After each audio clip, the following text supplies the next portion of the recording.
Bayangkan semua negara yang hanya beberapa dekade lalu terpuruk dalam kemiskinan dan keterbelakangan kini menjadi ekonomi yang paling stabil dan tertinggi di dunia. Bagaimana negara yang dulunya terisolasi ini bisa meroket menjadi raksasa ekonomi yang sangat kaya? Apa rahasia di balik kebangkitan luar biasa yang telah dicapai oleh China? Setelah meneliti banyak tulisan dari berbagai sumber, ternyata jawabannya lebih rumit dari yang kita bayangkan.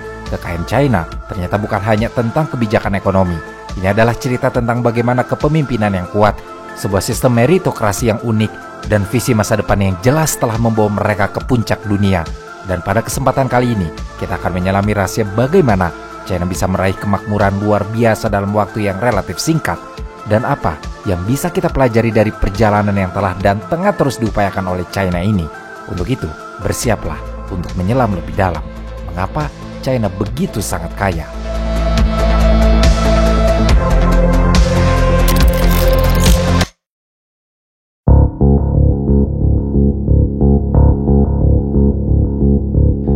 Transformasi ekonomi China merupakan salah satu kisah paling dramatis dalam sejarah ekonomi global modern. Dari sebuah negara yang terisolasi dan miskin di akhir tahun 1970-an, China telah berkembang menjadi salah satu ekonomi terbesar dan tercepat pertumbuhannya di dunia. Pada akhir 1970-an, China berada di bawah cengkeraman kebijakan ekonomi yang terpusat dan sosialis yang telah menghambat pertumbuhan dan inovasi.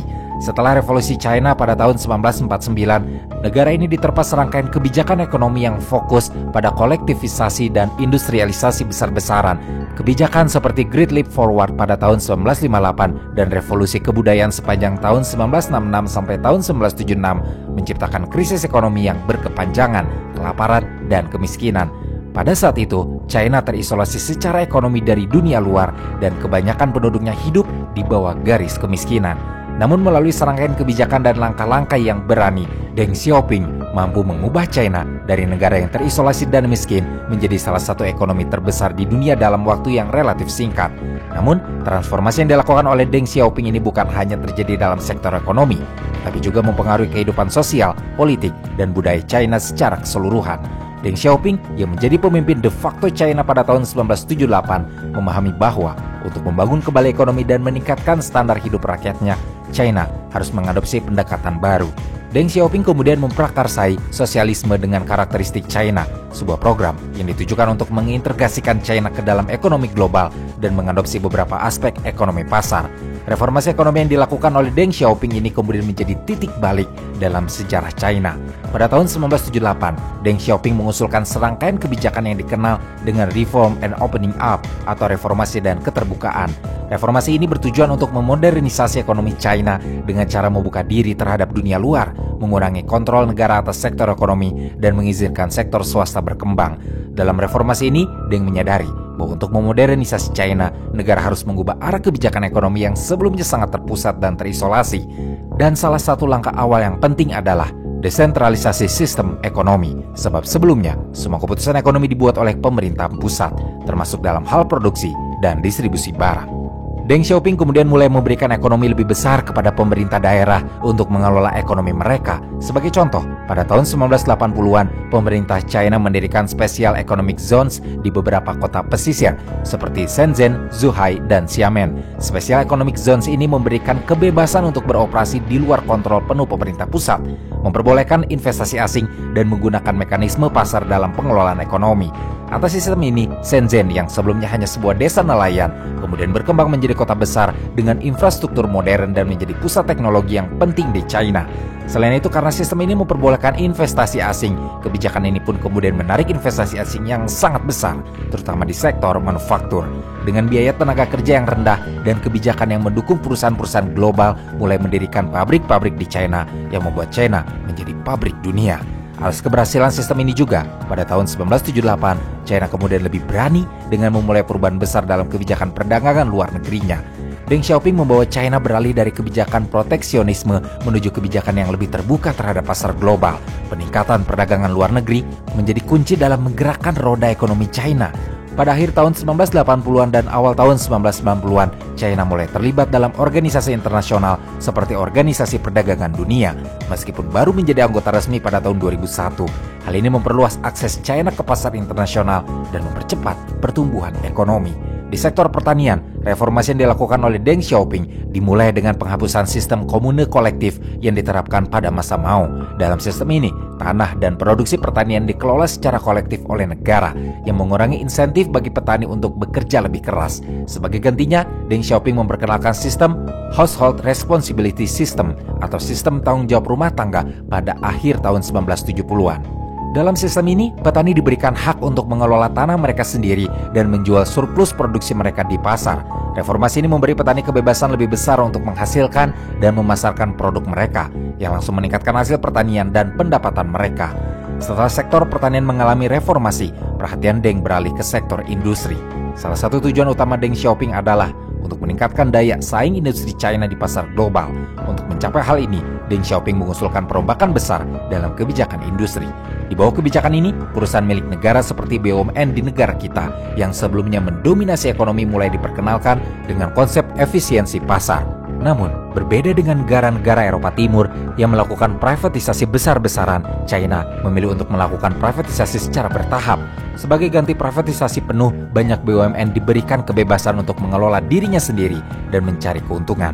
Meskipun negara tetap memiliki kontrol atas beberapa sektor kunci seperti energi dan perbankan, kebijakan ini membuka pintu bagi lebih banyak investasi dan persaingan yang sehat di sektor industri. Selain reformasi ekonomi dan kebijakan industrialisasi, peran pemerintah China dalam mendorong pertumbuhan ekonomi sangat signifikan. Pemerintah China memiliki peran yang sangat kuat dalam merencanakan dan mengarahkan ekonomi melalui Five-Year Plans. Pemerintah dapat menentukan sektor-sektor prioritas dan memberikan insentif kepada industri yang dianggap strategis seperti manufaktur, teknologi, dan energi terbarukan. Selain itu, kebijakan moneter dan fiskal yang diterapkan oleh pemerintah China seperti tingkat bunga rendah dan pengendalian inflasi turut mendukung kestabilan ekonomi dan mempercepat pertumbuhan. Pemerintah China juga memanfaatkan cadangan devisa yang besar untuk melakukan investasi internasional dan memperluas pengaruh ekonomi globalnya. Reformasi yang dilakukan Deng Xiaoping juga mencakup investasi besar dalam sektor teknologi dan infrastruktur.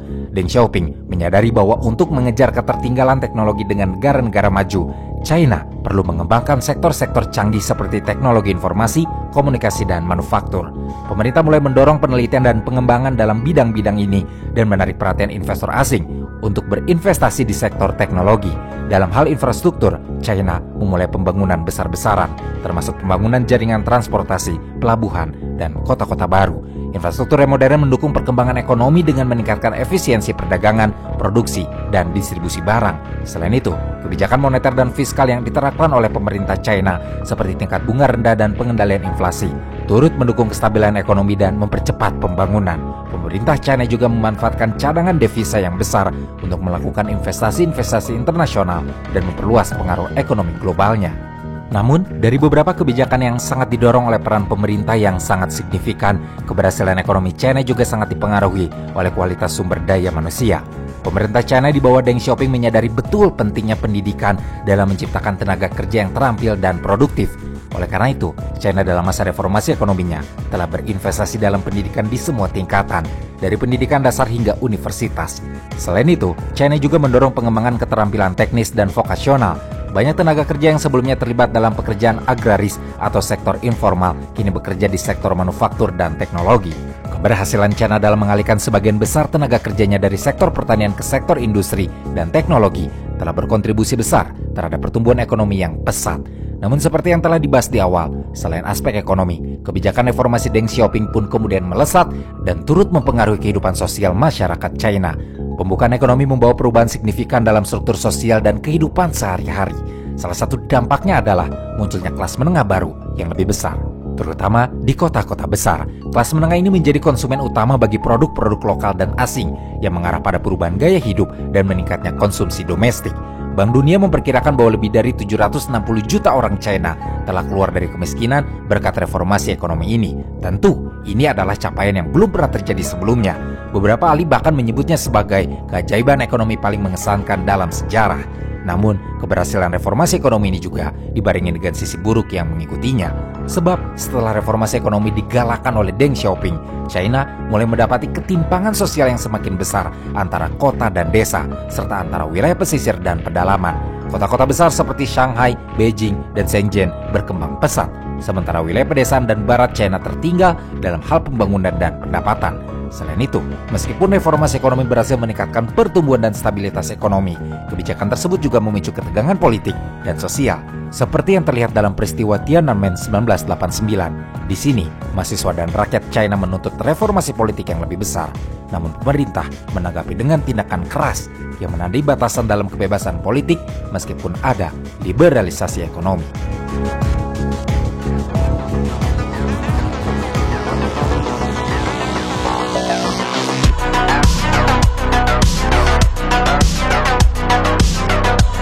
Pada akhir abad ke-20, China berada di persimpangan jalan. Setelah mengalami periode transformasi besar di bawah kepemimpinan Deng Xiaoping, negara ini siap untuk melangkah lebih jauh. Dan disinilah peran penting Jiang Zemin sebagai pemimpin China dalam membantu negara ini menjadi salah satu ekonomi terbesar di dunia. Jiang Zemin mengambil alih kepemimpinan pada tahun 1993 dan menjadi penerus Deng Xiaoping. Jiang Zemin mengambil kendali negara di masa yang sangat penting. Setelah China membuka pintu untuk reformasi dan keterbukaan pada era Deng Xiaoping, ekonomi China mulai menunjukkan potensi besar. Namun di bawah kepemimpinan Jiang, China mulai semakin mengukuhkan posisinya di panggung dunia. Salah satu langkah pertama yang signifikan adalah bergabungnya China dengan Organisasi Perdagangan Dunia atau WTO pada tahun 2001. Keputusan ini sangat penting karena menandakan bahwa China siap untuk berpartisipasi penuh dalam sistem perdagangan global. Bergabung dengan WTO memberikan China akses yang lebih besar ke pasar internasional, mendorong ekspor dan menarik investasi asing yang lebih besar. Pada saat itu, China mulai berkembang pesat sebagai pabrik dunia. Sektor manufaktur China yang sebelumnya tertinggal, sekarang berkembang dengan pesat berkat meningkatnya permintaan global untuk barang-barang produksi China, dari elektronik, pakaian, hingga barang-barang konsumen lainnya. China menjadi pusat bagi produksi barang dunia. Selain membuka pasar internasional, Jiang Zemin juga fokus pada peningkatan infrastruktur dalam negeri. Infrastruktur yang modern dan efisien menjadi landasan untuk mendukung pertumbuhan ekonomi yang pesat. Di bawah kepemimpinan Jiang, China mulai membangun dan memperluas jaringan transportasi, mulai dari pelabuhan-pelabuhan besar, bandara internasional, hingga sistem kereta api cepat yang menghubungkan berbagai kota besar.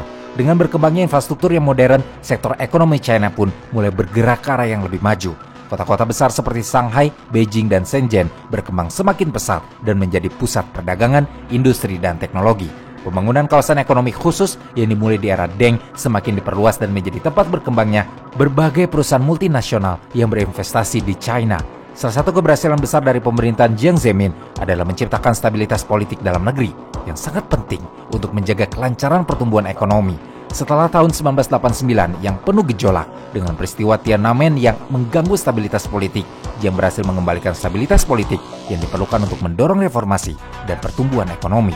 Dengan mengelola perubahan besar dengan hati-hati dan menjaga kontrol politik yang ketat, Jiang Zemin mampu menjaga konsolidasi kekuasaan yang diperlukan untuk menjalankan kebijakan-kebijakan reformis dengan lancar.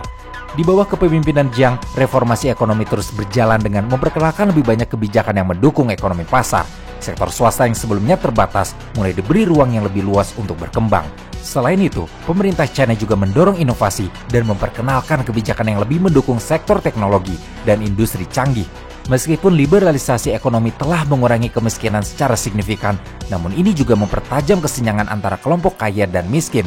Kesenjangan antara kota dan desa semakin besar, dan ketidaksetaraan pendapatan menjadi masalah yang terus menghantui pemerintah Jiang. Ini tercermin dalam pelayanan kesehatan di China. Sebagian besar masyarakat China mengandalkan layanan kesehatan umum yang penuh sesak, sedangkan orang kaya berobat ke rumah sakit swasta. Selain itu, pendidikan di China pun turut berubah. Pendidikan tetap dikelola negara, namun tidak lagi sepenuhnya gratis. Meskipun ada kebijakan reformasi pasar, tantangan dalam hal kebebasan politik dan hak asasi manusia juga menjadi taman isu yang belum terselesaikan pada masa pemerintahan Jiang. Dan akhirnya, pada tahun 2002, Jiang Zemin mengundurkan diri dari jabatan Sekretaris Jenderal Partai Komunis China dan digantikan oleh Hu Jintao. Meskipun Jiang masih tetap menjabat sebagai presiden hingga tahun 2003, namun Jiang Zemin memutuskan untuk mundur dari jabatan partai. Keputusan ini dilatar belakangi oleh keinginannya untuk memberikan kesempatan kepada generasi penerus untuk memimpin China di tengah era globalisasi yang semakin maju. Jiang menyadari pentingnya peralihan kekuasaan yang mulus dan memberikan ruang bagi pemimpin baru untuk menghadapi tantangan yang lebih besar, seperti pertumbuhan ekonomi yang semakin cepat, ketimpangan sosial, serta posisi China yang semakin kuat di dunia internasional. Pengunduran diri Jiang Zemin ini kemudian memberi jalan bagi Hu Jintao untuk mengambil alih kepemimpinan China, yang akan membawa China ke tahap berikutnya dalam perjalanan besar ekonominya.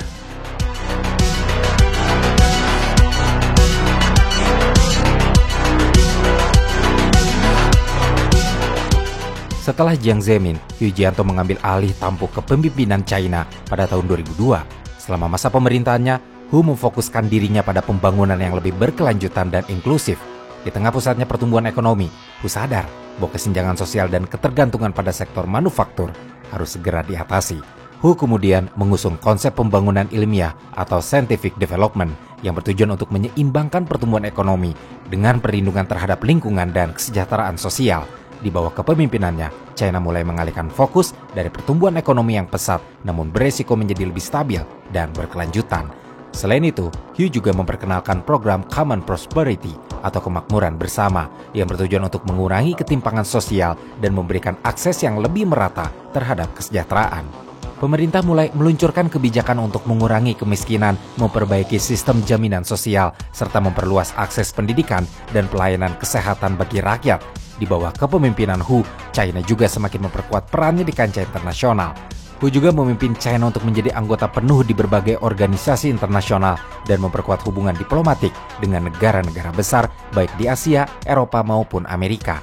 Salah satu momen penting adalah ketika China berhasil menjadi tuan rumah Olimpiade Beijing periode tahun 2008. Peristiwa ini bukan hanya menunjukkan kemajuan ekonomi China, tetapi juga meningkatkan posisi negara ini di mata dunia sebagai kekuatan global yang sedang berkembang. Pada masa Hu, China juga semakin terintegrasi dalam perdagangan internasional. Sektor manufaktur dan ekspor yang telah dimulai pada era sebelumnya semakin diperluas. China menjadi pusat produksi global dengan perusahaan-perusahaan besar seperti Huawei, Lenovo, dan BYD yang mendominasi pasar dunia. Namun meskipun ekonomi China tumbuh pesat, ketimpangan sosial dan masalah lingkungan semakin nyata. Kesenjangan antara wilayah pesisir yang lebih maju dan daerah pedalaman yang lebih tertinggal semakin lebar. Hal ini menimbulkan ketegangan sosial yang kemudian menjadi salah satu tantangan besar bagi Hu Jintao. Selain itu, meskipun kebijakan pemerintah di sektor ekonomi telah berhasil mengangkat negara ini, ketergantungan pada sektor industri berat dan ekspor masih menjadi masalah jangka panjang. China juga harus menghadapi tantangan dalam mengelola perubahan demografis karena laju pertumbuhan populasi yang melambat, serta masalah terkait dengan sistem pensiun dan pengelolaan sumber daya manusia. Namun, meskipun menghadapi berbagai tantangan, Hu Jintao berhasil mempertahankan stabilitas politik dalam negeri. Pemerintahnya juga terus menekankan pentingnya memperkuat peran Partai Komunis dalam mengendalikan negara dan menjaga kesatuan sosial. Hal ini berlanjut dengan upaya-upaya untuk memperkuat sistem pemerintahan yang lebih efisien dan transparan. Pada tahun 2012, setelah 2 periode menjabat, Hu Jintao memutuskan untuk mundur dan menyerahkan kepemimpinan kepada Xi Jinping. Keputusan ini tidaklah mengejutkan, karena sesuai dengan aturan internal Partai Komunis China yang membatasi masa jabatan para pemimpin. Namun, meskipun masa jabatannya telah berakhir, warisan kebijakan Hu tetap menjadi landasan yang penting bagi penerusnya. Di bawah Hu, China sudah mempersiapkan diri untuk memasuki era baru yang lebih menantang, di mana globalisasi, teknologi, dan perubahan sosial akan semakin mempengaruhi arah China ke depan.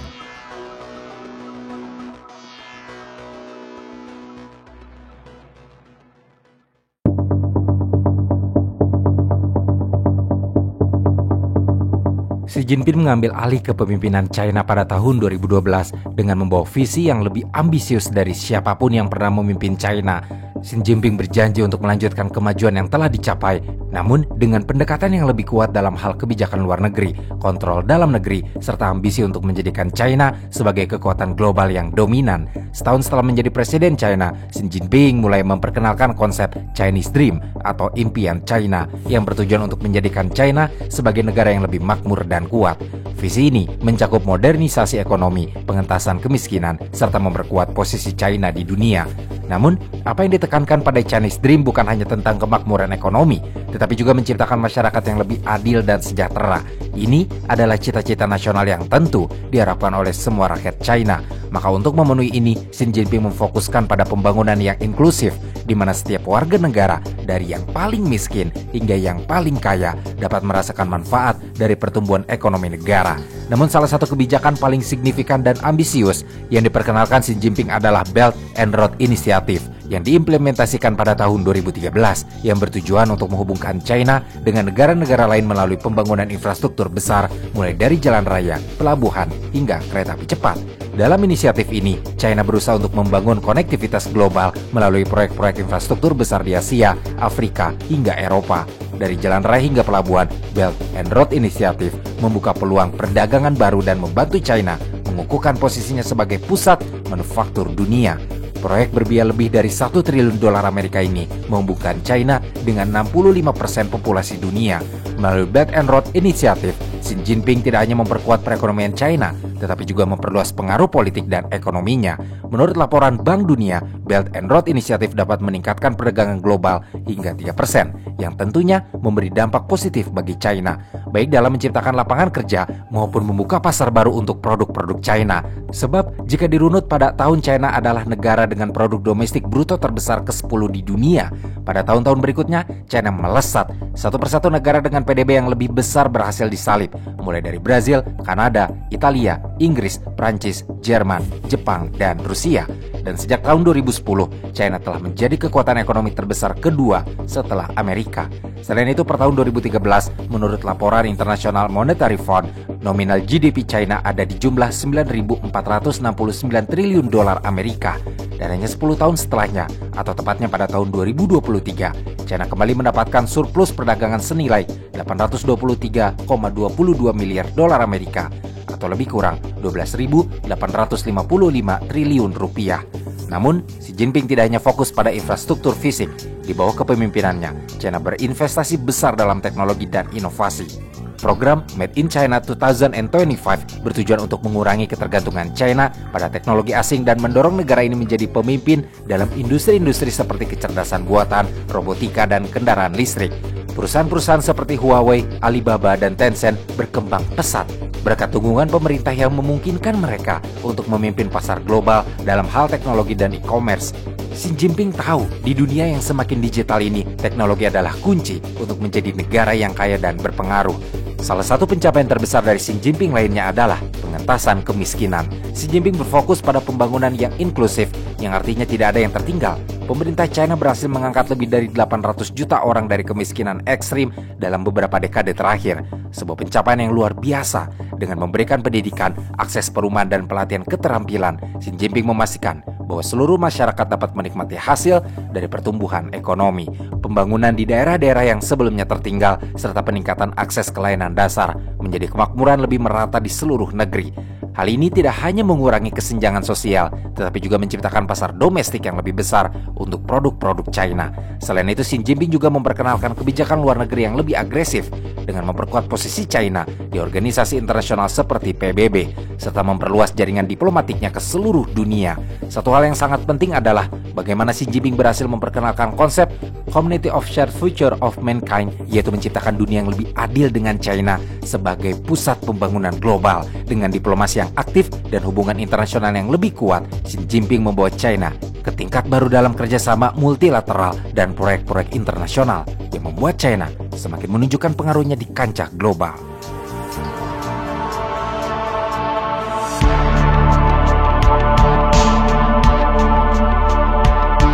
Kebangkitan China dalam ekonomi, politik, dan militer sebagai negara adidaya lambat laun diyakini akan mengubah landscape geopolitik dunia dan menjadi kekuatan global baru.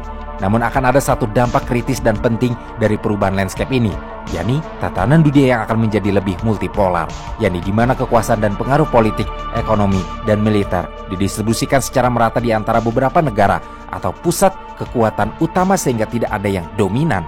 Hal ini tentunya akan berdampak pula pada negara-negara di dunia, dan pada titik ini, China termasuk negara yang sangat konsisten. Pemerintah China telah berkomitmen untuk fokus terhadap pertumbuhan ekonomi. Cara yang sangat ampuh dalam membalikkan keadaan dari yang terpuruk menjadi gemilang adalah dengan pemerintahan otoriter. Kita tahu, China bukan negara dengan pemimpin yang dipilih rakyat. Sejak Deng Xiaoping sampai Xi Jinping, tidak ada nada, irama, dan aturan yang berubah, termasuk ideologi dan kepemimpinan politiknya. Dalam hal ini tentu, Barat dibuat gelisah karena akan menggagalkan postulat dari seorang sejarawan bernama Francis Fukuyama lewat bukunya yang berjudul The End of the History of the Last Man yang terbit pada tahun 1992 yang mengangkat salah satu tema bahwa dunia akan dipimpin secara demokratis. Dan faktanya, statement itu batal jika melihat fakta hari ini. Korea Utara masih dipimpin Kim Jong-un, Rusia masih dipimpin Vladimir Putin, dan China masih dipimpin Xi Jinping. Dan dalam hal ini China menjadi unik, sebab China punya caranya sendiri dalam memilih pemimpin dengan penunjukan berbalut persetujuan Kongres Partai Komunis China. Sejarah menunjukkan pemimpin China menyampaikan pesan estafet tentang bagaimana negara akan dikembangkan lebih lanjut.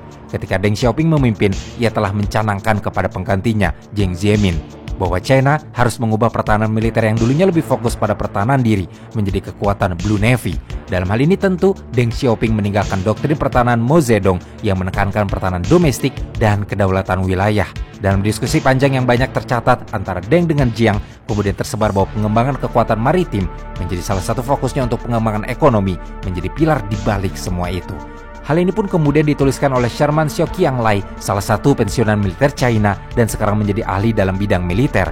Tulisan itu kemudian dimuat di Journal of Military and Strategic Studies edisi 4 pada tahun 2016 dengan judul Tantangan China Pasca Perang Dingin dan Kelahiran Strategi Militernya Saat Ini. Di sana juga tertulis bahwa bukan tidak mungkin Jiang Zemin mengestafetkan pesannya kepada Xi Jinping. Maka tidak heran program impian China sudah dicanangkan oleh Xi Jinping sejak berkuasa pada tahun 2012 saat menggantikan Hu Jintao. Gambaran makro tentang program impian China itu dituliskan di situs People's Daily pada edisi 20 Mei di tahun 2014 dengan judul The Test of Chinese Dream. Xi Jinping dalam tulisannya itu menyebut kemakmuran China itu telah menjadi impian China untuk merealisasikan kebesaran dan kejayaan China. Di dalam program impian China itu juga masuk pengukuhan wilayah China yang diwariskan dinasti Qing, yakni penyatuan wilayah China yang disebut Barat sebagai wilayah proper China, yakni Manchuria, Mongolia, Xinjiang, dan Tibet. Di dalam wilayah proper China dengan mayoritas suku Han dengan diantaranya Macau, Hong Kong, dan Taiwan. Wilayah proper China ini menjadi dasar bagi China untuk merebut kembali Kepulauan Senkaku dari Jepang yang dinamai China sebagai Kepulauan Diaoyu. Berbasiskan wilayah proper China juga, China bertekad mengukuhkan pengaruh di Laut China Selatan. Dan dalam hal ini, menurut Bill Hayton dari Asia Pacific Program di Chatham House, Bill dalam bukunya berjudul The Invention of China yang terbit pada tahun 2020 mengatakan bahwa China tidak menutup diri untuk bernegosiasi dengan negara-negara yang bersengketa terkait Laut China Selatan. Akan tetapi prinsip China jelas, pihak asing terutama Amerika jangan masuk ke koridor tersebut. Negosiasi hanya antara China dengan negara-negara yang bersengketa di wilayah itu. Namun untuk wilayah lain, di luar Laut China Selatan, Jenderal Wei Fenghe, Menteri Pertahanan China dalam salah satu wawancaranya dengan Shangri-La Dialog di Singapura, tegas mengatakan bahwa tidak ada lagi yang perlu diperdebatkan, semuanya untuk milik China. China akan berjuang hingga akhir jika ada pihak yang mencoba memisahkan Taiwan dari motherland China. Impian China ini juga terkait pada jatuh bangunnya China pada era modern, terutama pada akhir era dinasti Qing pada tahun 1912. China melihat dirinya terjerembab dalam status negara makmur menuju kemerosotan serta menderita akibat rentetan penaklukan oleh asing. Dan dalam hal ini Xi Jinping bukanlah tokoh pemimpin pertama dalam isu impian China. Program impian China sudah pernah dicoba pada era dinasti Qing lewat Hai Gouzi atau publikasi tentang pengetahuan akan dunia luar China, Westernization Movement atau penguatan diri China, Wuxi Reform atau reformasi 100 hari China, pengembangan internasional China, dan lain-lainnya. Namun semua program impian China itu gagal karena banyak kesulitan pada akhir era dinasti Qing. Partai Komunis China yang mewarisi kekuasaan dinasti Qing merasa memiliki kewajiban untuk merealisasikan impian China negara lewat jalur sosialisme dengan karakter China. Negara ini tidak pernah melupakan jatuh bangunnya bangsa mereka selama 100 tahun hingga berdirinya China sebagai negara pada tahun 1949. Ambisi Xi Jinping pada impian China juga didasarkan pada rasa nasionalismenya yang tinggi. Nasionalisme Xi Jinping lahir bukan datang dengan tiba-tiba, sebab faktor nasionalisme semacam ini hampir dimiliki semua tokoh-tokoh China sejak dulu kala. Ketika dinasti Qing memudar pada akhir abad ke-19 dan dianggap lemah menghadapi penaklukan barat, pemberontakan demi pemberontakan terhadap dinasti menguat. Salah satu pemimpin pemberontakan terhadap aristokrat China adalah Sun Yat-sen, didasarkan pada aspirasi nasionalisme. Era penaklukan Jepang hingga penaklukan oleh koalisi 8 negara asing atas China di penghujung dinasti Qing tidak mengubah karakter nasionalisme China. Meski China retak sejak akhir dinasti Qing, ada saja tokoh-tokoh nasionalis yang bermunculan. Deng Xiaoping adalah salah satu contoh lain tokoh nasionalisme China yang kukuh dan berpikir visioner. Deng Xiaoping memiliki moto, sembunyikan kehebatanmu, teruskan upayamu, dan ketika saatnya tiba, nyatakan eksistensimu. Dalam banyak buku dinyatakan bahwa Deng Xiaoping sangat visioner dengan mengusung gerakan nasionalisme yang menghindari kritikan verbal terhadap asing. Deng Xiaoping memulai impian China dengan reformasi ekonomi yang menghadapi tantangan dari faksi Mao Zedong. Namun Deng Xiaoping kukuh dan baru bereaksi kuat setelah kepergian Mao. Ekonomi mulai menguat dan perlahan memulihkan kedaulatan China dengan mengambil alih Macau dan Hong Kong.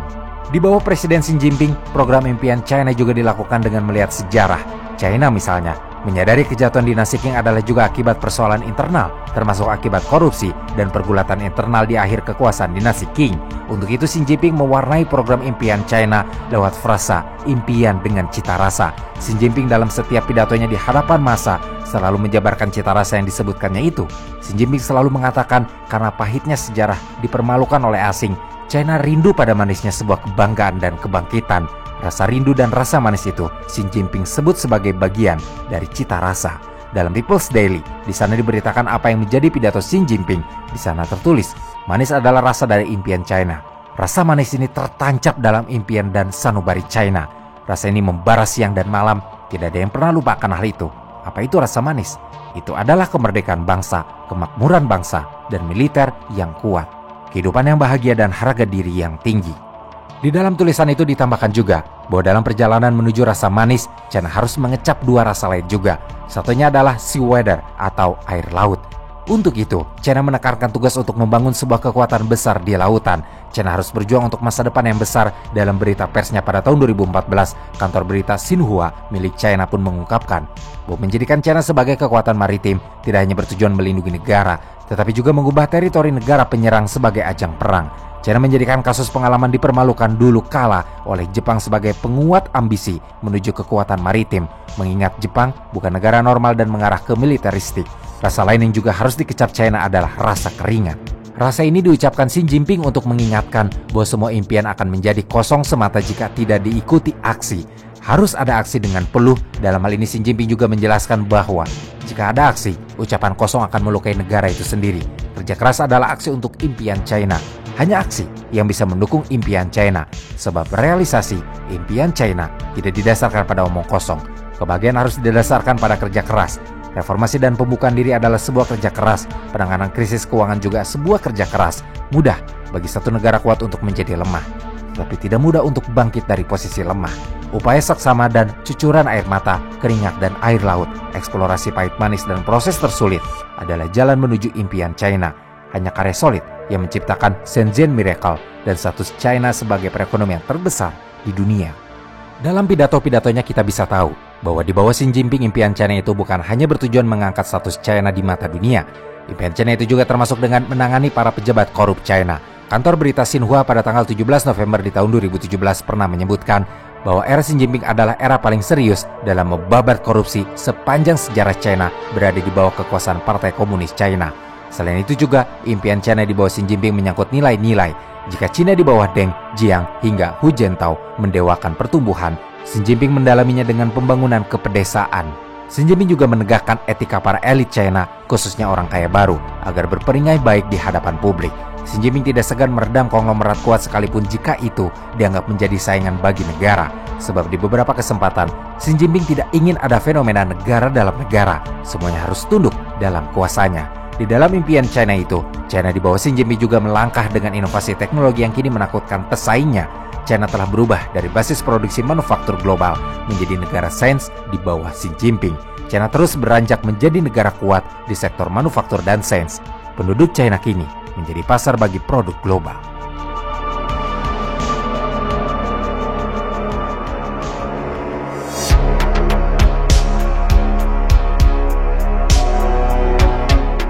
Namun, jika kita melihat dari semua keajaiban yang terjadi pada China, selain pada sistem ekonomi dan gaya kepemimpinan penguasanya, ada salah satu faktor yang tidak bisa diabaikan dalam perjalanan China bisa menjadi sangat kaya, yakni ada pada sistem meritokrasi yang diterapkan secara luas di China.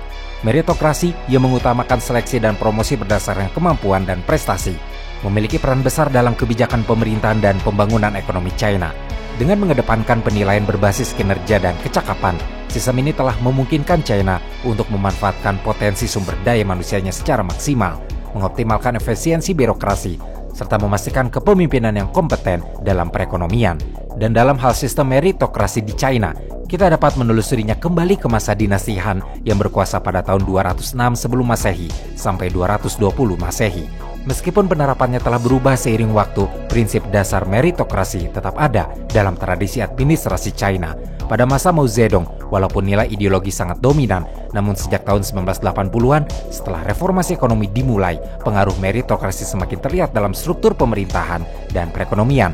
Di bawah kepemimpinan Deng Xiaoping, negara ini secara sistematis mengintegrasikan meritokrasi dalam proses seleksi dan promosi pejabat negara yang memungkinkan mereka untuk memilih individu yang paling kompeten dalam memimpin. Hal ini tentu sangat berbeda dengan sistem patronase atau nepotisme yang sering terjadi di banyak negara, dan tentu Indonesia adalah juaranya. Salah satu aspek yang membedakan meritokrasi China dengan banyak negara lain adalah seleksi pemimpin yang dilakukan berdasarkan kemampuan dan pencapaian konkret, bukan hanya berdasarkan faktor politik atau keluarga.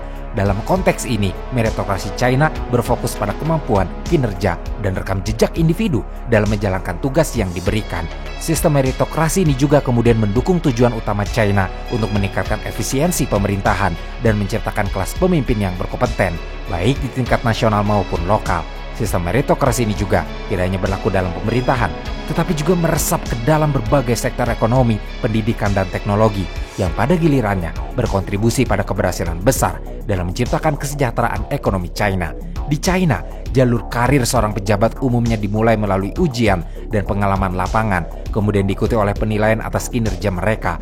Proses ini memungkinkan pejabat yang memiliki kualifikasi dan kapabilitas terbaik untuk naik ke posisi kekuasaan, termasuk di tingkat pusat maupun daerah. Pemilihan pemimpin yang kompeten memiliki dampak langsung terhadap kebijakan ekonomi yang diterapkan. Sebagai contoh, banyak pemimpin yang mengelola ekonomi China di tingkat provinsi maupun nasional memiliki latar belakang di bidang teknik, ekonomi, dan manajemen. Kalian ini memungkinkan mereka untuk merancang kebijakan yang lebih efisien dan berorientasi pada hasil. Misalnya banyak pemimpin China yang sebelumnya menjabat sebagai pejabat ekonomi di provinsi seperti Zhejiang dan Guangdong, yang kemudian berperan besar dalam mendorong reformasi ekonomi dan membuka kawasan-kawasan untuk investasi asing. Keberhasilan kebijakan ekonomi yang diterapkan di China tidak lepas dari kestabilan politik yang terjaga, yang juga berhubungan erat dengan kualitas kepemimpinan. Dengan memilih pejabat yang memiliki kompetensi tinggi, China berhasil menghindari ketidakstabilan yang sering terjadi di negara-negara dengan sistem politik yang kurang efisien atau dengan ketimpangan dalam pemilihan pemimpin. Di tingkat pusat, para pemimpin yang terpilih berdasarkan meritokrasi memiliki kemampuan untuk merancang kebijakan jangka panjang, dan mereka diberi kebebasan yang lebih besar untuk mengimplementasikannya tanpa gangguan dari pihak-pihak yang tidak berkompeten atau memiliki kepentingan pribadi. Ini tercermin dalam kebijakan pembangunan ekonomi China yang konsisten dan berkelanjutan. Kebijakan jangka panjang seperti Made in China 2025 dan Belt and Road Initiative menggambarkan bagaimana visi jangka panjang dapat diwujudkan melalui perencanaan yang terstruktur dan dipimpin oleh individu-individu yang memiliki kompetensi tinggi. Selain itu, melalui meritokrasi, pemerintah China juga dapat menciptakan kebijakan yang inklusif dan mengatasi masalah ketimpangan antara daerah perkotaan dan pedesaan. Kebijakan pembangunan ekonomi yang diterapkan di daerah-daerah yang tertinggal tidak hanya didasarkan pada potensi ekonomi, tetapi juga pada kapasitas pemimpin lokal untuk merencanakan dan mengelola proyek-proyek besar. Meritokrasi juga berperan dalam pembentukan kelas menengah yang semakin besar di China. Pendidikan yang berkualitas serta kesempatan yang diberikan kepada individu-individu berbakat untuk maju melalui jalur meritokrasi telah mendorong peningkatan keterampilan tenaga kerja. Hal ini tercermin dalam tren urbanisasi yang pesat, di mana banyak individu yang berasal dari daerah pedesaan berhasil meningkatkan taraf hidup mereka dan memperoleh pekerjaan di sektor industri dan teknologi yang lebih maju. Sistem pendidikan di China yang berfokus pada pengembangan kemampuan akademis dan teknis juga menghasilkan sumber daya manusia yang berkualitas tinggi. Dengan adanya kebijakan meritokrasi, mereka yang berprestasi dalam pendidikan diberi kesempatan untuk berkontribusi secara maksimal pada ekonomi China. Pemerintah secara aktif menciptakan sistem yang mendukung pengembangan talenta melalui berbagai program pelatihan dan beasiswa yang pada gilirannya meningkatkan daya saing China di pasar global. Meritokrasi di China bukan hanya sekadar sebuah prinsip seleksi, tetapi telah menjadi landasan bagi pembangunan negara ini yang sangat besar. Dengan memilih dan mempromosikan pemimpin yang kompeten dan berbasis pada pencapaian serta kemampuan, China berhasil menciptakan sistem pemerintahan yang efisien, stabil, dan progresif. Selain itu, dengan memberikan peluang kepada individu yang berbakat untuk berkembang dalam berbagai sektor, China berhasil membangun daya saing yang kuat dalam bidang industri, teknologi, dan inovasi. Keberhasilan ini tidak hanya menghasilkan pertumbuhan ekonomi yang luar biasa, tetapi juga membawa China ke posisi yang sangat kuat dalam percaturan ekonomi dunia. Melalui sistem meritokrasi, China telah membuktikan bahwa kemampuan, kecakapan, dan prestasi merupakan faktor kunci dalam membangun negara yang kaya dan berdaya saing tinggi.